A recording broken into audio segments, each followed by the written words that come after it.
Hi Shredders! How's it going? I'm just in the woods practicing my technical climbing. If you stick around, I'll give you a few tips to help you with yours. First of all, there's a few things we can do with our bike setup which will help make it a little bit easier to get up a technical climb. So if you've got a travel reduce adjuster on your front fork, you can do that. It will just bring it down, say, 1 inch or perhaps 2 inches. That helps to stop the front wheel wandering around as you make your way up the climb.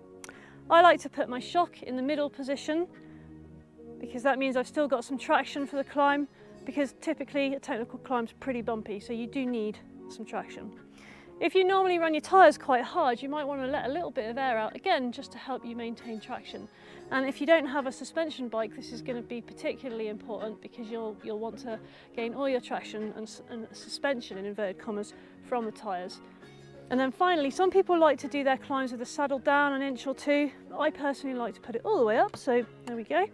And, well, let's go and see how we get on with this, shall we?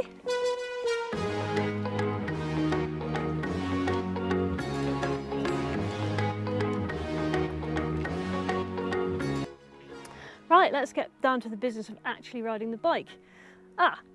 If you've got a friend who you reckon would benefit from this video, don't hesitate to share it with them. So, first of all, when you're coming up to a technical climb, you need to have your eyes up. You need to be planning ahead, trying to scan the ground for what's going to be the smoothest and most likely line. So just here, I can see that perhaps if I start up on the left and cross over, there's a smoother line up on the right there.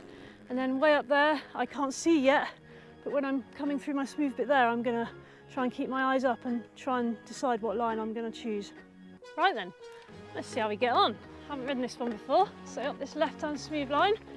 Whoops!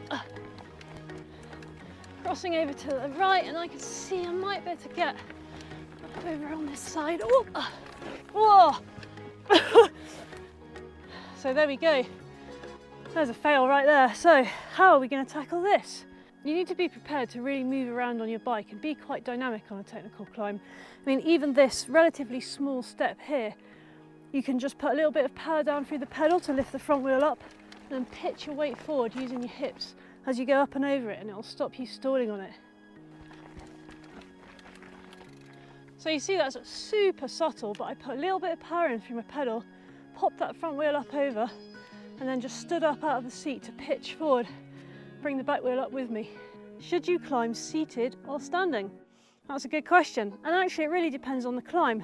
So for this particular section here, which I've ridden a few times over the years, I start off seated, and when it gets a bit tricky, I stand up because I can put a bit more power down through my pedals.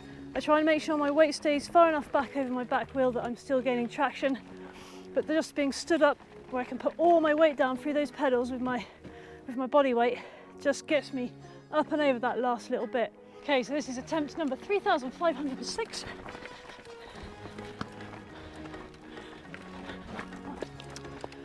And the moral of the story is that technical climbing requires practice. Am I ever going to get up this? Well, I'm not quite sure. Right, what's the right body position for climbing? So if you're climbing seated, then when it gets really steep, you might need to bring your chest forward down a little bit towards the handlebars just to stop that front wheel from wandering around.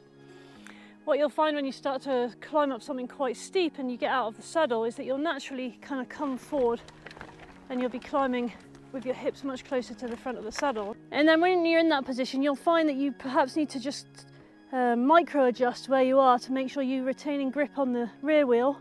So if you're too far forward, you'll find you start to spin out. Oh no! I had my weight too far forward. Whereas if you're too far back, you'll find the front wheel perhaps wants to lift or just wanders around. Oh dear.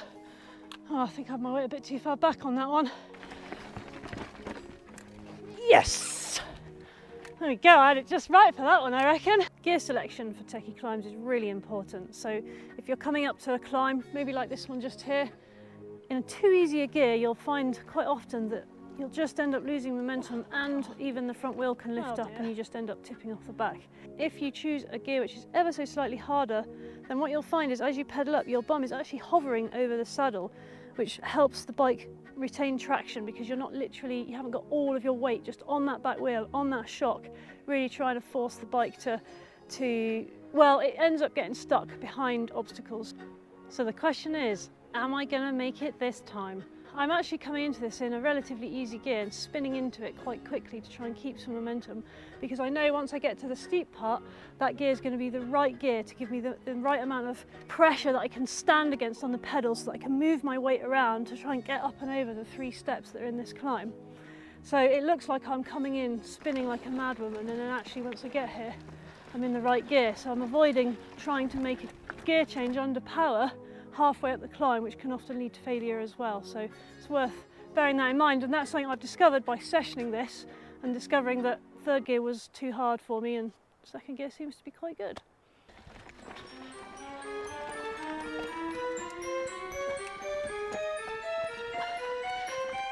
Oh no, my foot slipped off! Oh, I thought I had that. Oh.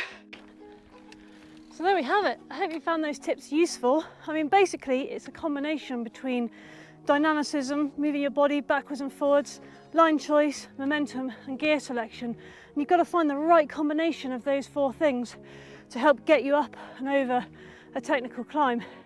So it's really down to you now to go out and practice. The experience you gain from that is going to stand you in good stead for any technical climb that you find out there.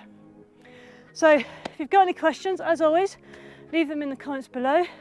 Don't forget to press like if you've enjoyed the video, and don't forget to press subscribe if you want to see more skills tutorials like this one. Thanks very much, and I'll see you next time.